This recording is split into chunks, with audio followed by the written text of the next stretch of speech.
Assalamualaikum warahmatullahi wabarakatuh. Nama saya Kipyatun Junaidah, NIM 21020204198. Di sini saya akan menceritakan kisah tentang seorang anak yang sangat berbakti kepada ibunya. Ia adalah Uwais Al-Qarni. Siapa sih Uwais Al-Qarni itu? Perlu kita ketahui, Uwais Al-Qarni adalah seorang pemuda yang soleh dan sangat memuliakan ibunya. Uwais merupakan seorang pemuda yang tidak terkenal, miskin, dan memiliki penyakit kulit, atau yang sering disebut dengan penyakit sopak. Tidak ada orang yang mengenalnya, bahkan namanya pun tidak pernah dikenal. Namun ia merupakan pemuda yang pernah disebut oleh Rasulullah SAW sebagai pemuda yang sangat dicintai oleh Allah, dan ia pun terkenal di langit. Sebab dari kecintaan Allah kepada Uwais Al-Qarni yaitu dikarenakan ia patuh dan menghormati ibunya yang sedang sakit lumpuh. Ia senantiasa merawat dan memenuhi semua permintaan ibunya. Hanya saja ada satu permintaan ibunya yang sulit untuk ia kabulkan. Ibunya pernah berkata kepada Uwais Al-Qarni, "Wahai anakku, mungkin ibu tak lama lagi akan bersamamu. Ikhtiarkan agar ibu dapat mengerjakan ibadah haji," pinta sang ibu. Setelah mendengar penuturan sang ibu, Uwais terdiam dan termenung sejenak, memikirkan cara bagaimana agar ibunya bisa menunaikan ibadah haji. Namun, perjalanan ke Mekah sangatlah jauh, melewati padang yang tandus dan panas. Orang-orang biasanya menggunakan unta dan membawa banyak perbekalan. Lantas, bagaimana hal itu dapat dilakukan oleh Uwais Al-Qarni yang sangat miskin dan tidak memiliki kendaraan apapun? Uwais berpikir dan berpikir untuk mencari jalan keluar agar ia dapat memenuhi permintaan ibunya. Dan jalan satu-satunya yaitu dengan menggendong ibunya, yaitu dari Yaman ke Mekah. Setelah berpikir cukup lama, kemudian Uwais memutuskan untuk membeli seekor anak lembu. Kita mungkin bertanya-tanya, untuk apa Uwais membeli anak lembu itu? Tidak mungkin pergi haji naik lembu dari kota Yaman ke kota Mekah. Kemudian Uwais membuat sebuah kandang lembu di atas bukit.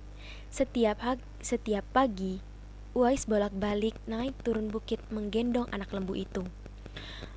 Orang-orang yang melihat tingkah laku Uwais itu berkata, "Uwais gila, Uwais gila."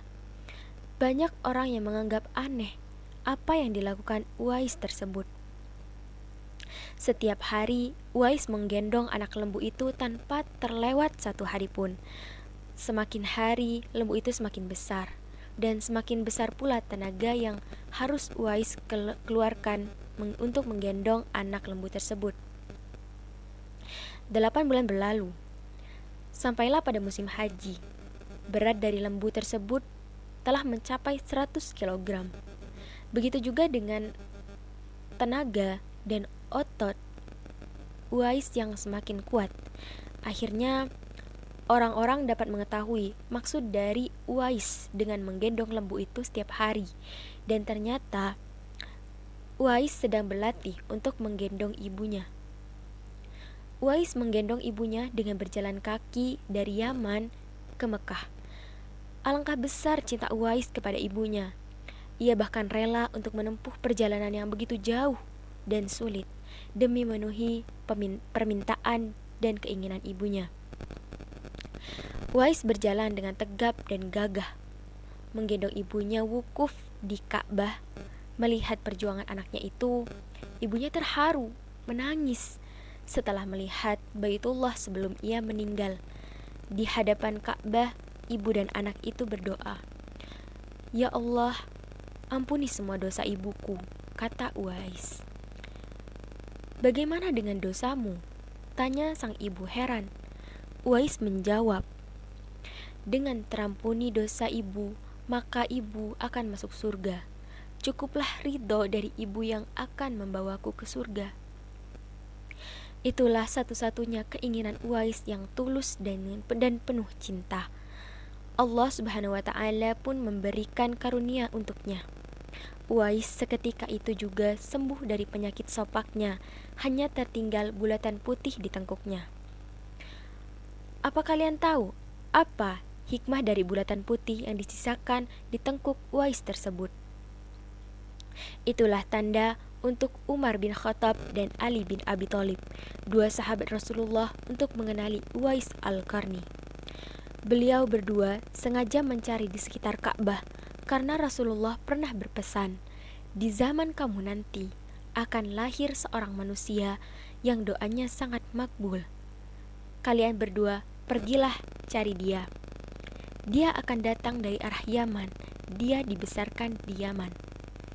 Sesungguhnya Allah mengharamkan atas kamu durhaka pada ibu dan menolak kewajiban, dan meminta yang bukan haknya, dan membunuh anak hidup-hidup. Dan Allah membenci padamu banyak bicara dan banyak bertanya, demikian pula memboroskan harta atau menghamburkan kekayaan." Hadis riwayat Bukhari dan Muslim. Ibu merupakan seseorang yang memiliki tempat yang sangat mulia dalam Islam. Setiap anak diwajibkan untuk berbakti kepada orang tuanya. Berbakti kepada kedua orang tua telah diajarkan dan dicontohkan oleh umat Islam pada zaman dahulu. Dan ketika seseorang berbakti kepada orang tuanya, berarti ia telah berbakti kepada Allah dan Rasul-Nya.